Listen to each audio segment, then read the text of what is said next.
Hello ಸ್ನೇಹಿತರೆ, ಎಲ್ರಿಗೂ ನಮಸ್ಕಾರ. Welcome to our educator channel.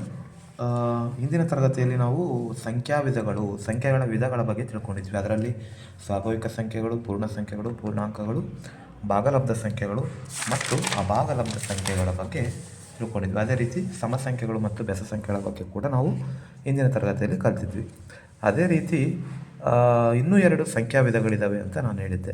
So ಆ ಸಂಖ್ಯಾ ವಿಧಗಳ ಬಗ್ಗೆ ಈ ದಿನ ತಿಳ್ಕೊಳ್ತಾ ಹೋಗೋಣ. ಸೊ ಇನ್ನೂ ಯಾರು ನಮ್ಮ ಚಾನಲ್ಗೆ ಸಬ್ಸ್ಕ್ರೈಬ್ ಆಗಿಲ್ವೋ ಸಬ್ಸ್ಕ್ರೈಬ್ ಆಗಿ. ನಾನು ನೀಡ್ತಂಥ ಮಾಹಿತಿ ಮತ್ತು ತರಗತಿ ನಿಮ್ಗೆ ಇಷ್ಟ ಆಗಿದ್ದಲ್ಲಿ ಲೈಕ್ ಮಾಡಿ ಮತ್ತು ಸಬ್ಸ್ಕ್ರೈಬ್ ಆಗಿ. ಇಂದಿನ ತರಗತಿಯಲ್ಲಿ ಇನ್ನೂ 2 ವಿಧಗಳಾದ ಸಂಖ್ಯಾ ವಿಧಗಳನ್ನು ತಿಳ್ಕೊಳ್ತಾ ಹೋಗೋಣ.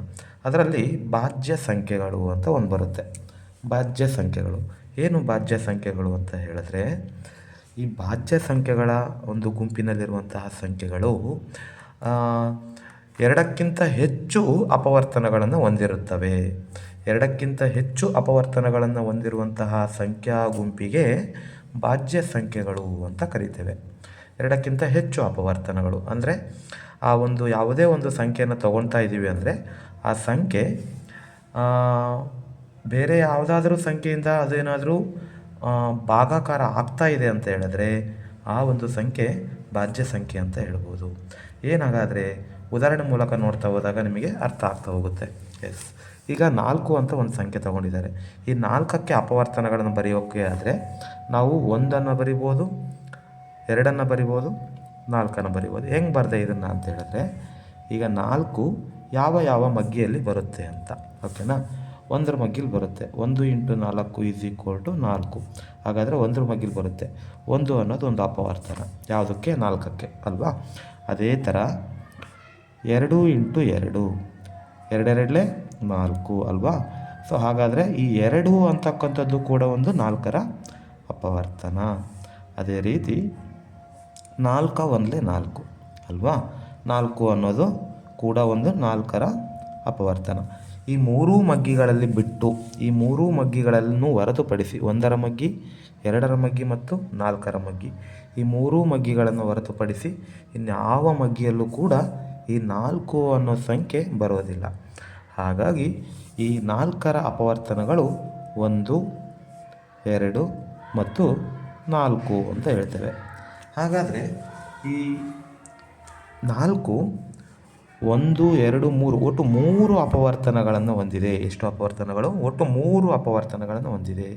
ಹಾಗಾದರೆ ಯಾವುದೇ ಸಂಖ್ಯೆಗಳು ಎರಡಕ್ಕಿಂತ ಹೆಚ್ಚು ಅಪವರ್ತನಗಳನ್ನು ಹೊಂದಿದ್ದರೆ, ಅಂತಹ ಸಂಖ್ಯೆಗಳಿಗೆ ಭಾಜ್ಯ ಸಂಖ್ಯೆಗಳು ಅಂತ ಕರಿತೇವೆ. ನಿಮಗೆ ಇದ್ರ ಬಗ್ಗೆ ಕ್ಲಿಯರ್ ಆಯಿತು ಅಂತ ತಿಳ್ಕೊಂಡಿದ್ದೀನಿ. ಅದೇ ರೀತಿ ಈಗ ನಾನು 6 ಅನ್ನೋ ಒಂದು ಸಂಖ್ಯೆನ ತೊಗೊತಿದ್ದೀನಿ. 6 ಅನ್ನೋ ಒಂದು ಸಂಖ್ಯೆ. ಈ 6ಕ್ಕೆ ನಾನು ಅಪವರ್ತನಗಳನ್ನು ಬರಿತಾ ಹೋದರೆ 6ಕ್ಕೆ 1ರ ಮಗ್ಗಿಯಲ್ಲೂ ಕೂಡ 6 ಬರುತ್ತೆ. 1 6 6. ಹಾಗಾದರೆ 1 ಅನ್ನೋದು ಒಂದು ಅಪವರ್ತನ. ಯಾವುದ್ರದ್ದು? 6ರ ಅಪವರ್ತನ. ಅದೇ ರೀತಿ ನೋಡ್ಬೋದು ನೀವು, 6ಅನ್ನೇ ನಾನು ತೆಗೆದುಕೊಂಡಾಗ 2 3 6 ಅಂತ ಬರುತ್ತೆ. 2ರ ಮಗ್ಗಿ ತೊಗೊಂಡಿದ್ದೀನಿ. 2 3 6. ಹಾಗಾದರೆ 2 ಕೂಡ ಒಂದು 6ರ ಅಪವರ್ತನ. ಇದೇ 6ಅನ್ನು ತೊಗೊತಿದ್ದೀನಿ ಮತ್ತು ನಾನು 3ರ ಮಗ್ಗಿಯಲ್ಲೂ ಹೋಗುತ್ತದೆ. 3 2 6. ಹಾಗಾದರೆ 3 ಕೂಡ ಈ ಒಂದು 6ರ ಅಪವರ್ತನ ಅಂತ ಹೇಳ್ಬೋದು. ಅದೇ ರೀತಿ 6 × 1 6 1 6. ಹಾಗಾದರೆ 6ರ ಮಗ್ಗಿಯಲ್ಲೂ ಬರುತ್ತೆ. ಹಾಗಾದರೆ 6 ಕೂಡ ಒಂದು ಅಪವರ್ತನ. ಹಾಗಾದರೆ 6ರ ಅಪವರ್ತನಗಳು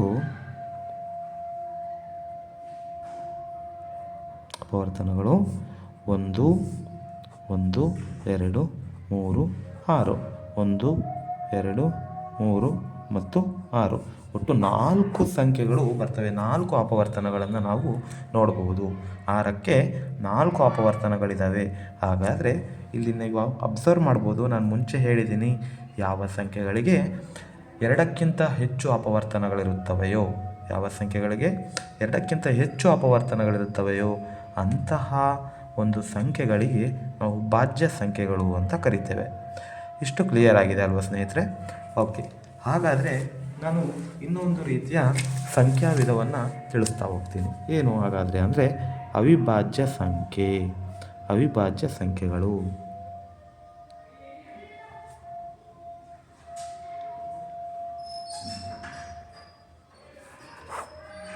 ಹಾಗಾದರೆ ನೀವು ಇದೇ ರೀತಿ ಹಲವಾರು ಸಂಖ್ಯೆಗಳನ್ನು ನೋಡ್ಬೋದು. ನಾನು 4 ಮತ್ತು 6 ಅಷ್ಟೇ ತೊಗೊಂಡೆ, ಬಟ್ ಎಲ್ಲ ರೀತಿಯ ಸಂಖ್ಯೆ ತುಂಬ ಸಂಖ್ಯೆಗಳಿದ್ದಾವೆ. ಅವೆಲ್ಲವೂ ಕೂಡ ಭಾಜ್ಯ ಸಂಖ್ಯೆಗಳಂತ ನೀವು ನೋಡ್ಬೋದು. ಹೇಗೆ ಅಂತ ಹೇಳಿದ್ರೆ, ಎರಡಕ್ಕಿಂತ ಹೆಚ್ಚು ಅಪವರ್ತನಗಳನ್ನು ಹೊಂದಿದ್ದರೆ, ಎರಡಕ್ಕಿಂತ ಹೆಚ್ಚು ಅಪವರ್ತನಗಳನ್ನು ಹೊಂದಿದ್ದರೆ ಅವು ಭಾಜ್ಯ ಸಂಖ್ಯೆಗಳಂತ ನೀವು ತಿಳಿಬೋದು ಅಲ್ವಾ? ಓಕೆ, ಹಾಗಾದರೆ ಅವಿಭಾಜ್ಯ ಸಂಖ್ಯೆಗಳಿಗೆ ಬರೋಣ. ಅವಿಭಾಜ್ಯ ಸಂಖ್ಯೆಗಳಂತ ಹೇಳಿದ್ರೆ ಏನು ಅಂತ ಹೇಳಿದ್ರೆ, ಯಾವ ಸಂಖ್ಯೆಗಳು ಓನ್ಲಿ 2 ಅಪವರ್ತನಗಳನ್ನು ಹೊಂದಿರುತ್ತವೋ, ಬರೀ 2 ಅಪವರ್ತನಗಳನ್ನು ಮಾತ್ರ ಹೊಂದಿರುತ್ತವೆಯೋ, ಎರಡಕ್ಕಿಂತ ಹೆಚ್ಚು ಅಪವರ್ತನ ಇರೋದೇ ಇಲ್ಲ ಈ ಸಂಖ್ಯೆಗಳಿಗೆ, 2 ಅಪವರ್ತನಗಳನ್ನು ಮಾತ್ರ ಹೊಂದಿರುವ ಸಂಖ್ಯೆಗಳಿಗೆ ಅವಿಭಾಜ್ಯ ಸಂಖ್ಯೆಗಳು ಅಂತ ಕರಿತೀವಿ. ಹಾಗಾದರೆ ಉದಾಹರಣೆ ನೋಡೋಣವಾ? ಉದಾಹರಣೆ. ಓಕೆ, ನಾನೀಗ ಉದಾಹರಣೆ ತಗೊಂಡೆ. ಉದಾಹರಣೆಗೆ 5 ಅನ್ನೋ ಒಂದು ಸಂಖ್ಯೆನ ತಗೊತಿದ್ದೀನಿ. ಉದಾಹರಣೆಗೆ 5 ಅಂತ ಒಂದು ಸಂಖ್ಯೆನ ತೆಗೆದುಕೊಂಡೆ. ಈ 5ಕ್ಕೆ ನಾನು ಅಪವರ್ತನಗಳನ್ನು ಬರೆದಾಗ ನೋಡಿ, 5ಅನ್ನು ನಾನು 1ರ ಮಗ್ಗಿಲು ಬರುತ್ತೆ, 1 5 5. ಹಾಗಾದರೆ 1ರ ಮಗ್ಗಿಲು ಬರುತ್ತೆ 5. ಅದನ್ನು ಹೊರತುಪಡಿಸಿದರೆ 5ರ ಮಗ್ಗಿಲು ಬರುತ್ತೆ, 5 1 5. ಹಾಗಾದರೆ 1ರ ಮಗ್ಗಿಲು ಬರುತ್ತೆ ಮತ್ತು 5ರ ಮಗ್ಗಿಲು ಬರುತ್ತೆ. ಇವನ್ನು ಹೊರತುಪಡಿಸಿ ಇನ್ಯಾವುದಾದ್ರೂ ಮಗ್ಗಿಲು ಬರುತ್ತಾ? ಅಬ್ಸರ್ವ್ ಮಾಡಿ ಸ್ನೇಹಿತರೆ, ಬರೋದಿಲ್ಲ. 1ರ ಮಗ್ಗಿಯನ್ನು ಮತ್ತು 5ರ ಮಗ್ಗಿಯನ್ನು ಹೊರತುಪಡಿಸಿ ಇನ್ಯಾವ ಮಗ್ಗಿಯಲ್ಲೂ ಕೂಡ ಈ ಒಂದು 5 ಅನ್ನುವಂಥ ಸಂಖ್ಯೆ ಬರೋದಿಲ್ಲ. ಹಾಗಾಗಿ ಈಗ 5ರ ಅಪವರ್ತನಗಳು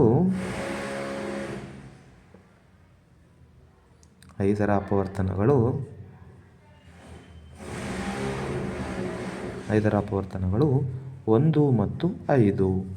ಇದೇ ರೀತಿ ನಾನು ಇನ್ನೊಂದು ಸಂಖ್ಯೆನ ತೊಗೊತಿದ್ದೀನಿ, 2 ಅನ್ನೋಂಥ ಒಂದು ಸಂಖ್ಯೆ. ಈ 2ಕ್ಕೆ ನಾನು ಅಪವರ್ತನಗಳು ಬರ್ತಾ ಹೋದಾಗ 2ರ ಅಪವರ್ತನಗಳು ಮೊದಲನೇದಾಗಿ 1ರ ಮಗ್ಗಿಯಲ್ಲಿ. ನೀವು ಇದನ್ನು ತಿಳ್ಕೋಬೇಕು, ಪ್ರತಿಯೊಂದು ಸಂಖ್ಯೆಗೂ 1 ಮತ್ತು ಅದೇ ಸಂಖ್ಯೆ ಅಪವರ್ತನೆ ಆಗಿರುತ್ತೆ. ಪ್ರತಿಯೊಂದು ಸಂಖ್ಯೆಗೂ 1 ಮತ್ತು ಅದೇ ಸಂಖ್ಯೆ ಅಪವರ್ತನ ಆಗಿರುತ್ತೆ. 2ಕ್ಕೆ ನಾನು ಈಗ ಏನು ಮಾಡಿದೆ, 1 × 2 1 2 2. ಹಾಗಾದರೆ 1ರ ಮಗ್ಗಿಲು ತೊಗೊಂಡೆ ಅಂದರೆ 1 ಅನ್ನೋದೊಂದು 2ರ ಅಪವರ್ತನ.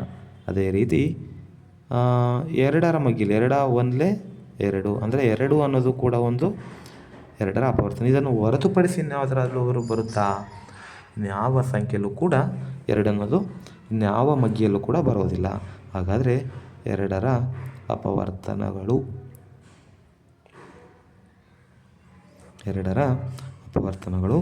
1 ಮತ್ತು 2. ಈ 2ನ್ನು ಹೊರತುಪಡಿಸಿ ಇನ್ಯಾವ ರೀತಿಯ ಮಗ್ಗಿಯಲ್ಲೂ ಕೂಡ ಈ 2 ಅನ್ನುವಂಥ ಸಂಖ್ಯೆ ಬರೋದಿಲ್ಲ.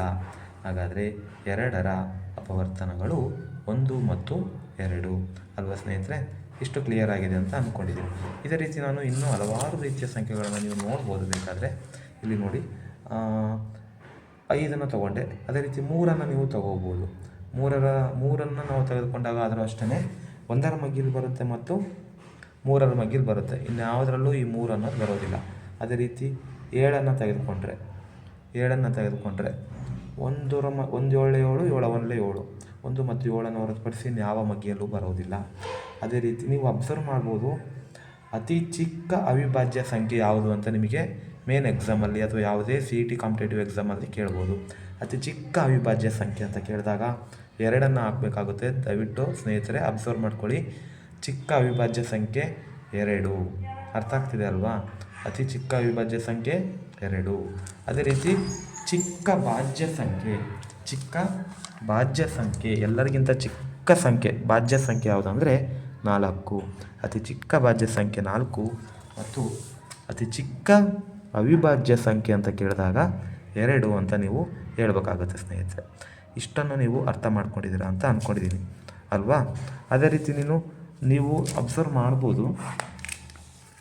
ಈಗ ಚಿಕ್ಕ ಭಾಜ್ಯ ಸಂಖ್ಯೆನ ನಾನು 4ಅನ್ನು ತೋರಿಸ್ದೆ, ಚಿಕ್ಕ ಅವಿಭಾಜ್ಯ ಸಂಖ್ಯೆಯನ್ನು ಕೇಳಿದಾಗ 2ಅನ್ನು ತೋರಿಸಿದೆ. ಹಾಗಾದರೆ 1 ಅನ್ನೋದೇನು? ಒಂದು ಅನ್ನೋದು ಯಾವ ಸಂಖ್ಯೆ ಅಂತ ನೀವು ತಿಳ್ಕೊಬೇಕಾಗುತ್ತೆ. ಈಗ ಒಂದು ಅನ್ನೋದು ಈ ಸಂಖ್ಯೆ ಭಾಜ್ಯನೂ ಅಲ್ಲ, ಅವಿಭಾಜ್ಯವೂ ಅಲ್ಲ. ಇದನ್ನು ತುಂಬ ಇಂಪಾರ್ಟೆಂಟ್ ನೋಡಿ ಸ್ನೇಹಿತರೆ. ಒಂದು ಅನ್ನೋದು ಭಾಜ್ಯವೂ ಅಲ್ಲ,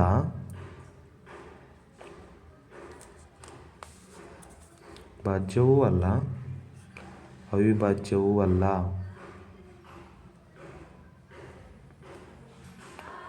ಇಷ್ಟು ಇಂದಿನ ತರಗತಿಯಲ್ಲಿ ನೀವು ತಿಳ್ಕೊಬೇಕಾಗಿರೋ ಸ್ನೇಹಿತರೆ. ಸೊ ಇದಿಷ್ಟು ಕೂಡ ಸಂಖ್ಯೆಗಳ ವಿಧಗಳು. ಸೊ ಒಂದು ಸಲ ರಿವಿಷನ್ ಮಾಡೋಣ, ಓಕೆನಾ?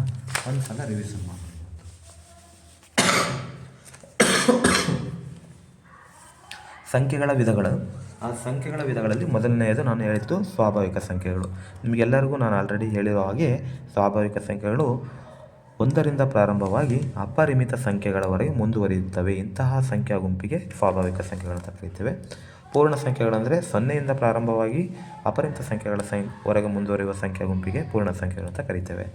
ಪೂರ್ಣಾಂಕಗಳು ಅಂತ ಹೇಳಿದ್ರೆ 0ವನ್ನು ಕೂಡಿಸಿಕೊಂಡು ಅಥವಾ 0ಯನ್ನು ಕೂಡಿಸಿಕೊಂಡು ಧನಾತ್ಮಕ ಸಂಖ್ಯೆಗಳು ಮತ್ತು ಋಣಾತ್ಮಕ ಸಂಖ್ಯೆಗಳು ಎಲ್ಲಿವರೆಗೆ ಇನ್ಫೈನೈಟ್ ಅಂದರೆ ಅನಂತರದವರೆಗೆ ಮುಂದುವರಿಯುವ ಸಂಖ್ಯಾ ಗುಂಪಿಗೆ ನಾವು ಪೂರ್ಣಾಂಕಗಳು ಅಂತ ಕರೀತೇವೆ. ಭಾಗಲಬ್ಧ ಸಂಖ್ಯೆಗಳು ಅಂತ ಹೇಳಿದ್ರೆ ಇವು ಮುಖ್ಯವಾಗಿ ಯಾವ ರೂಪದಲ್ಲಿರ್ತವೆ ಅಂತ ಹೇಳಿದ್ರೆ ನಾನು P/Q ರೂಪದಲ್ಲಿರುತ್ತೆ. ಆದರೆ Q ≠ 0, 0ಗೆ ಈಕ್ವಲ್ ಆಗಿರುವಂತಿಲ್ಲ ಅಂತ ಮುಖ್ಯವಾದ ಒಂದು ಕಂಡೀಷನ್ನ ನಾನು ಹೇಳಿದ್ದೆ ಅಲ್ವಾ. ಭಾಗಲಬ್ಧ ಸಂಖ್ಯೆಗಳ ಬಗ್ಗೆ ನಾವು ತಿಳ್ಕೊಂಡಿದ್ವಿ. ಭಾಗಲಬ್ಧ ಸಂಖ್ಯೆಗಳಲ್ಲಿ ಮುಖ್ಯವಾಗಿ ಇನ್ನೂ 2 ಕಂಡೀಷನ್ ಏನಂತ ಹೇಳಿದ್ರೆ ಅವು ಕೊನೆಗೊಳ್ಳಬೇಕು ಅಥವಾ ಕೊನೆಗೊಳ್ಳದಿದ್ದರೂ ಕೂಡ ಸಂಖ್ಯೆಗಳು ಭಾಗಲಬ್ಧದಲ್ಲಿ ಬರುವಂಥ ಭಾಗಲಬ್ಧದ ಸಂಖ್ಯೆಗಳು ಪುನರಾವರ್ತನೆ ಆಗ್ತಾ ಇರಬೇಕು. ಇಲ್ಲಾಗಿದೆ ಅಲ್ವಾ, 4 5 4 5 4 5 ಆ ಥರ. ಓಕೆ, ಭಾಗಲಬ್ಧ ಸಂಖ್ಯೆಗಳು. ಅಭಾಗಲಬ್ಧ ಸಂಖ್ಯೆಗಳು ಅಂತ ಹೇಳಿದ್ರೆ ಏನು? ಸಂಖ್ಯೆಗಳು ಕೊನೆನೂಗೊಳ್ಳೋದಿಲ್ಲ, ಅದರ ಜೊತೆಗೆ ಪುನರಾವರ್ತನೆಯೂ ಆಗ್ತಾ ಇರೋದಿಲ್ಲ. ಅಂತಹ ಸಂಖ್ಯೆಗಳಿಗೆ ನಾವೇನಂತ ಕರಿತೀವಿ? ಅಭಾಗಲಬ್ಧ ಸಂಖ್ಯೆಗಳಂತ ಹೇಳ್ತೀವಿ. ಇಲ್ಲಿದ್ದಾವೆ √2, √3, √5, √7, √11, √6 ಇವೆಲ್ಲವೂ ಕೂಡ ಅಭಾಗಲಬ್ಧ ಸಂಖ್ಯೆಗಳು. ಅದರ ಜೊತೆಗೆ ಸ್ಪೆಷಲ್ ಕೇಸ್ ಪೈ ಅನ್ನೋದು ಕೂಡ ಅಭಾಗಲಬ್ಧ ಸಂಖ್ಯೆ ಅಲ್ವಾ. ಸೊ ಯಾವ ರೀತಿ ನಿಮಗೆಲ್ಲ ಕ್ವಶನ್ ಫ್ರೇಮ್ ಆಗ್ಬೋದು ಅಂತ ಇಲ್ಲೆಲ್ಲ ನಾನು ಡಿಸ್ಕಷನ್ ಮಾಡಿದ್ದೀನಿ ಅಲ್ವಾ, ಮತ್ತೆ ಮಾಡೋದು ಬೇಡ. ಸಮ ಸಂಖ್ಯೆ 2 4 6 8 ಇವೆಲ್ಲ ಗೊತ್ತಿದೆ ನಿಮಗೆ. ಸಮ ಸಂಖ್ಯೆಗಳಂದರೆ 2 4 6 8 10 12 ಈ ರೀತಿಯ ಸಂಖ್ಯೆ ಗುಂಪಿಗೆ ಸಮ ಸಂಖ್ಯೆ ಅಂತ ಕರೀತೇವೆ. ಬೆಸ ಸಂಖ್ಯೆಗಳಂದರೆ 1 3 5 7 9 11 ಈ ರೀತಿಯ ಸಂಖ್ಯೆಗಳಿಗೆ ಬೆಸ ಸಂಖ್ಯೆಗಳಂತ ಕರಿತೀವಿ. ಅದನ್ನು ಬಿಟ್ಟರೆ ಇವತ್ತಿನ ತರಗತಿಯಲ್ಲಿ ಕಲಿತಿದ್ದು ಭಾಜ್ಯ ಸಂಖ್ಯೆಗಳು ಮತ್ತು ಅವಿಭಾಜ್ಯ ಸಂಖ್ಯೆಗಳು. ಭಾಜ್ಯ ಸಂಖ್ಯೆಗಳಂತ ಹೇಳಿದ್ರೆ 2ಕ್ಕಿಂತ ಹೆಚ್ಚು ಅಪವರ್ತನಗಳನ್ನು ಹೊಂದಿರುವ ಸಂಖ್ಯೆಗಳಿಗೆ ಭಾಜ್ಯ ಸಂಖ್ಯೆಗಳು ಅಂತ ಕರೀತೇವೆ ಅಲ್ವಾ. ನೋಡಿ 1 2 3 ಒಟ್ಟು 3 ಅಪವರ್ತನಗಳನ್ನು ಹೊಂದಿದೆ. ಅದೇ ರೀತಿ 1 2 3 4 ಒಟ್ಟು 4 ಅಪವರ್ತನಗಳನ್ನು ಹೊಂದಿರುವಂತಹ ಸಂಖ್ಯೆಗಳು. ಹಾಗಾದರೆ ಇವು 2ಕ್ಕಿಂತ ಹೆಚ್ಚು ಅಪವರ್ತನಗಳನ್ನು ಹೊಂದಿದ್ದಾವೆ, ಹಾಗಾಗಿ ಇವನ್ನ ಭಾಜ್ಯ ಸಂಖ್ಯೆಗಳು ಅಂತ ಕರಿತೇವೆ. ಅದನ್ನು ಬಿಟ್ಟರೆ ಲಾಸ್ಟ್ ಬಟ್ ನಾಟ್ ಲೀಸ್ಟ್ ಏನಪ್ಪ ಅಂತ ಹೇಳಿದ್ರೆ ಅವಿಭಾಜ್ಯ ಸಂಖ್ಯೆಗಳು. ಅವಿಭಾಜ್ಯ ಸಂಖ್ಯೆಗಳಲ್ಲಿ ಬರೀ 2 ಅಪವರ್ತನಗಳನ್ನು ಮಾತ್ರ ಹೊಂದಿರುತ್ತೆ ಆ ಸಂಖ್ಯೆ. 2ಕ್ಕಿಂತ ಹೆಚ್ಚು ಹೊಂದಿರೋದೇ ಇಲ್ಲ. ಅದು 2 ಅಪವರ್ತನಗಳನ್ನು ಮಾತ್ರ ಹೊಂದಿರುವಂತಹ ಸಂಖ್ಯೆಗಳಿಗೆ ಅವಿಭಾಜ್ಯ ಸಂಖ್ಯೆಗಳು ಅಂತ ಕರಿತೀವಿ. ಆ 2 ಅಪವರ್ತನಗಳು ಯಾವುದು ಅಂತ ಹೇಳಿದ್ರೆ ಕೊಟ್ಟಿರುವ ಸಂಖ್ಯೆ ಮತ್ತು 1 ಇವೆರಡೇ ಅಪವರ್ತನಗಳನ್ನು ಮಾತ್ರ ಹೊಂದಿರುತ್ತೆ. ಅಂತಹ ಸಂಖ್ಯೆಗಳಿಗೆ ಅವಿಭಾಜ್ಯ ಸಂಖ್ಯೆಗಳು ಅಂತ ಕರಿತೇವೆ. 1 ಅನ್ನುವಂತಹ ಸಂಖ್ಯೆ ಏನು ಹಾಗಾದರೆ ಅಂತ ಹೇಳಿದ್ರೆ ಭಾಜ್ಯನೂ ಅಲ್ಲ, ಅವಿಭಾಜ್ಯನೂ ಅಲ್ಲ. ಇದಿಷ್ಟು ಇಂದಿನ ತರಗತಿ. ಮುಂದಿನ ತರಗತಿಯಲ್ಲಿ ಸಂಕಲನ ವ್ಯವಕಲನದ ಬಗ್ಗೆ ತಿಳ್ಕೊಳ್ತಾ ಹೋಗೋಣ. ಸೊ ನಮ್ಮ ಚಾನಲ್ನ ಇನ್ನು ಯಾರು ಸಬ್ಸ್ಕ್ರೈಬ್ ಆಗಿ ಇದೇ ರೀತಿ ಉಪಯುಕ್ತ ಮಾಹಿತಿಯನ್ನು ತಿಳಿದುಕೊಳ್ಳಿ ಅಂತ ಹೇಳ್ತಾ ವಿಡಿಯೋ ನೋಡಿದ್ದಕ್ಕೆ ಧನ್ಯವಾದಗಳು. Thank you.